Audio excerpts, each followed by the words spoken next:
Saudari-saudaraku yang terkasih, berjumpa kembali bersama saya Inspirasiku di Antara. Renungan Harian Kamis 1 Februari, Pekan Biasa yang keempat. Semoga kita bersama keluarga, komunitas kita, selalu dalam keadaan baik, sehat, dan tetap bersemangat. Marilah kita mengawali renungan kita dengan tanda kemenangan Kristus. Dalam nama Bapa dan Putra dan Roh Kudus. Amin. Allah Bapa yang Maha Penyayang, kami bersyukur karena Engkau telah mengutus Yesus Kristus Putramu yang setia. Semoga kami pun patuh setia mengabdi Engkau dan melayani sesama, serta menempuh jalan hidup yang ditunjukkan Putramu kepada kami, sebab Dialah Tuhan pengantara kami, yang bersama dengan Dikau dalam persatuan Roh Kudus, hidup dan berkuasa, Allah sepanjang segala masa. Amin.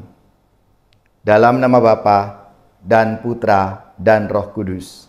Amin. Inspirasi kita hari ini dari Injil Suci menurut Markus bab 6 ayat 7 sampai 13. Marilah kita siapkan kitab suci kita masing-masing. Kita akan membaca bersama-sama lalu merenungkannya. Sekali peristiwa Yesus memanggil ke-12 murid dan mengutus mereka berdua-dua. Ia memberi mereka kuasa atas roh-roh jahat dan berpesan kepada mereka supaya jangan membawa apa-apa dalam perjalanan kecuali tongkat, roti pun tidak boleh dibawa. Demikian pula bekal dan uang dalam ikat pinggang. Mereka boleh memakai alas kaki, tetapi tidak boleh memakai dua baju. Kata Yesus selanjutnya kepada murid-murid itu, "Kalau di suatu tempat kamu sudah diterima dalam suatu rumah, tinggallah di situ sampai kamu berangkat dari tempat itu. Kalau ada suatu tempat yang tidak mau menerima kamu, dan kalau mereka tidak mau mendengarkan kamu, keluarlah dari situ, dan kebaskanlah debu yang ada di kakimu sebagai peringatan bagi mereka. Lalu pergilah mereka memberitakan bahwa orang harus bertobat. Mereka mengusir banyak setan dan mengoles banyak orang sakit dengan minyak dan menyembuhkan mereka." Demikianlah sabda Tuhan. Terpujilah Kristus.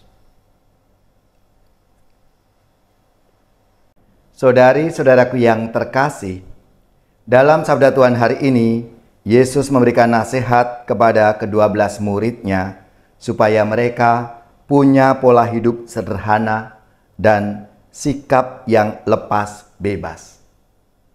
Hidup sederhana di hadapan Tuhan memampukan mereka menjadi pribadi yang bebas dan layak untuk melakukan pekerjaan-pekerjaan Yesus dengan baik, yakni kuasa atas roh-roh jahat, menyerukan pertobatan, mengusir banyak setan, mengoleskan banyak orang sakit dengan minyak, dan menyembuhkan mereka. Semangat kemuritan ini harus dihayati oleh para muridnya. Saudari-saudaraku yang terkasih, melalui sabda Tuhan hari ini tentunya menjadi inspirasi dan mengajak kita semua agar kita pun juga menghayati hidup seperti para murid, agar kita hidup lepas bebas. Kita harus menggantungkan hidup kita kepada Tuhan yang mengutus kita, sehingga kita pun juga sadar akan tugas perutusan yang diberikan oleh Tuhan.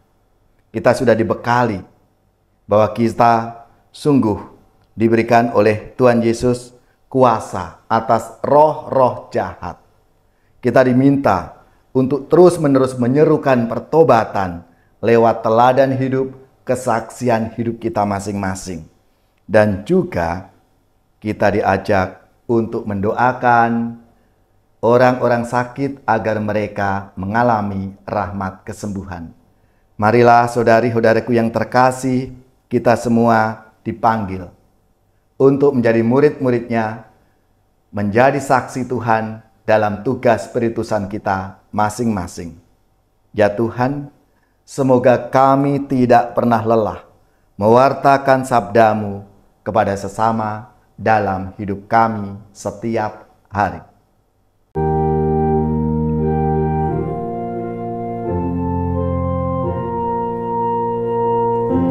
Kau dipanggil Tuhan, dijadikan duta, supaya hidupmu menyinarkan kasih-Nya. Berat memang tugasmu, tetapi kau diberi rahmat.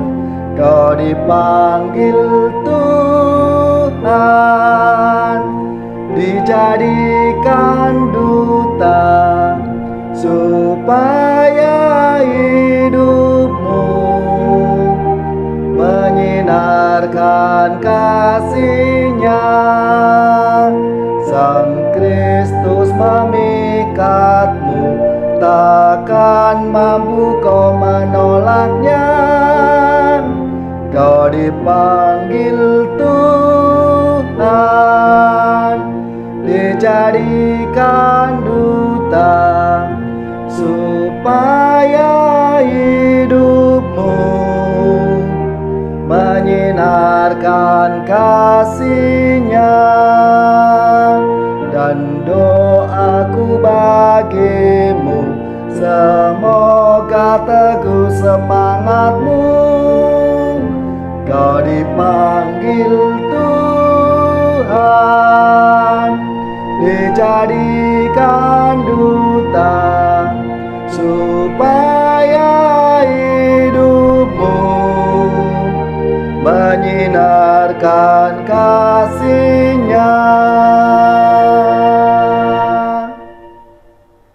Saudari-saudaraku yang terkasih, marilah kita mengakhiri renungan kita hari ini dengan mohon berkat Tuhan, dan kita akan menerima tugas perutusan. Marilah kita siapkan hati kita untuk menerima berkat-Nya.